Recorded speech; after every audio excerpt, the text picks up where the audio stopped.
how to write a three-dimensional villain. Well, the villain wants something, okay? The villain is always on the offensive, okay? Whereas the hero, most of the times, is always on the defensive. The hero basically exists to stop the villain, whereas the villain wants something, right? The villain has something to accomplish. They have a goal, all right? They're gonna go out there and they're gonna do whatever they have to get it.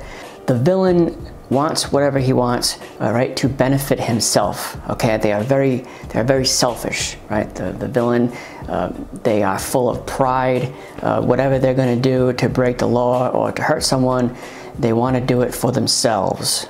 Now, that can be for money, revenge, power. Usually, it's about power. Whatever they do, it's always to feed their pride, right? To feed their ego, and their motives must be clear.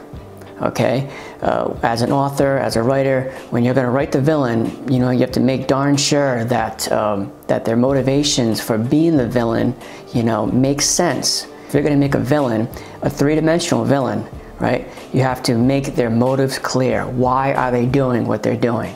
Next thing is the villains will always be ready to break the rules to get their goals. They know the difference between right and wrong, and they choose wrong. Okay, so let that sink in, right? So they know what's good and they know what's bad, but they choose bad, they choose evil, they choose wrong all the time in order to get that goal, and they don't care, right? They might care, but not really if they're still going to choose wrong. So they really don't care, and they don't care if people get hurt. Okay, if someone like a true villain. If they want something bad enough, you know, they're not going to let anybody, you know, come in their way. They're not going to let anybody stop them. That's a true villain, okay? And they already have a master plan, okay? So they don't just react, you know, out of the blue like that. That's not a real villain.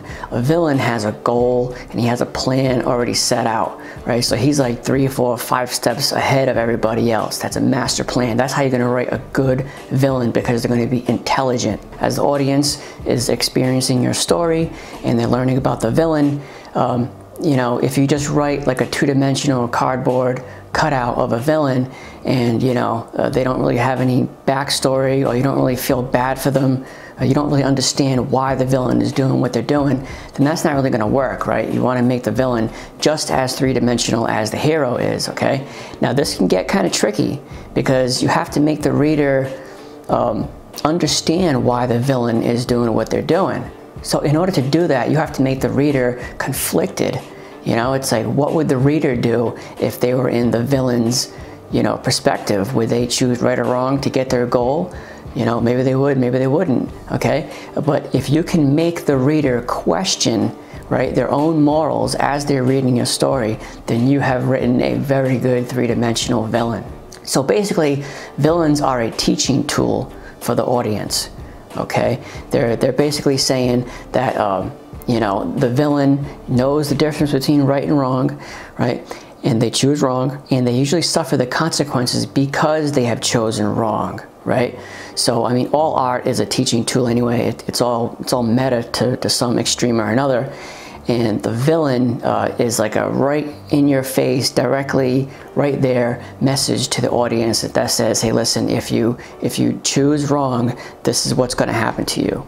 Okay, there it is. And if you like this video and you want to check out more, you can check out this one right here and that one right there.